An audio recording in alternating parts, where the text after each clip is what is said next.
Joe, another outstanding Test match, and your team played its full part, but how disappointing to lose 10 wickets on that fairly placid last day pitch.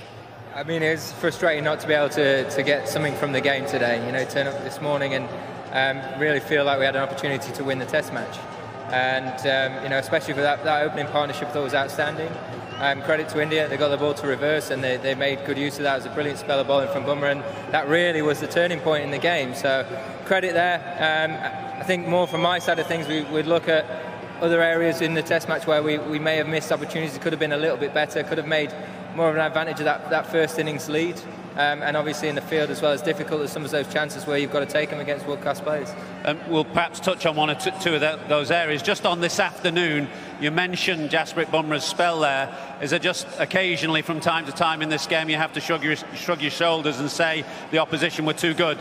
I think you've always got to look to find ways of getting better and manage different periods of play, absolutely. But at the same time, you've got to be realistic about things and understand that was world-class bowling. You know, he saw an opportunity within the game and you know, performed extremely well. And sometimes you just got to find a way of managing through that period. And it's something that we'll look at. You know, look at where we're going as well. There's a chance there might be some reverse swing at Old Trafford. We'll have to make sure that we manage it better if we come across a similar situation. If we go back to the start of the game, you won the toss, put India in. You got a very healthy first innings lead. So do you think that absolutely vindicates the call, despite what happened on the last day? Whenever you lose the game, you can look at the toss. I think more than anything, you look at what lead we had and what we could have potentially had. I think that's the thing that we've got to be a little bit more ruthless there, in my opinion. We've got to make that a 200-run lead instead of a 100-run lead, especially the way the surface was playing. And as I say, it's about those big partnerships. We had a number of good starts and guys get in and not manage to go on. And I think that's something that we've still got to be clinical at, not get complacent. Not get comfy, is go and make those big hundreds, go and make those big partnerships which really set a game up for you, which we did just a week ago as well. Let's not forget that. We have played some very good cricket, done a lot of good things with the bat, and you know, it's important to remember that when we go to Old Trafford as well. So you're pinpointing that area either side of T in the first innings when Ollie Pope fell, then Moeen Ali fell. You felt that 100-run lead could have been pushed to a more significant one. Even earlier than that, I look at my dismissal as well that evening, and you think you go into the end of the day with one less wicket down, it could have looked very different the next morning. So, you know, you can pick out individual. I don't think that's the case. I think collectively as a batting group, every single one of us, we've got to really look to, you know, you get to 20-30, you go and make it really count. You mentioned the fielding. I think there are about 6 by my count that were put down. It's an ongoing issue for you in the slips. Yeah, I mean, there were some very difficult chances there. You know, I think a lot of other players might not have even got to that one that Burnsy went to. In fact, they covered so much ground. It was a great effort.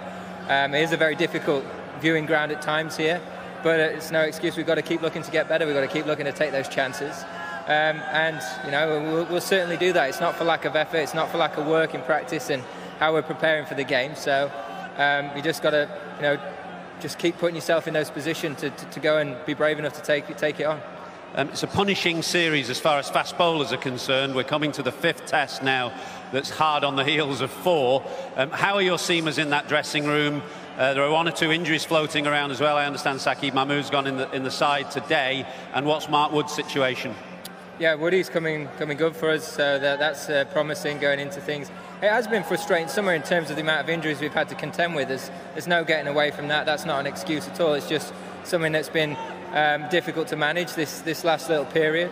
But those guys that have had the opportunity to go and play, you know, the way that they've thrown themselves into this series, they've been excellent. And you know, it'd be one big push for the guys that go out there and play next week at Old Trafford. But their efforts and their skill levels have been very high, so I'm really proud of those guys in that respect. Absolutely. Thanks for your time. We'll see you in Cheers, Manchester. Thank you.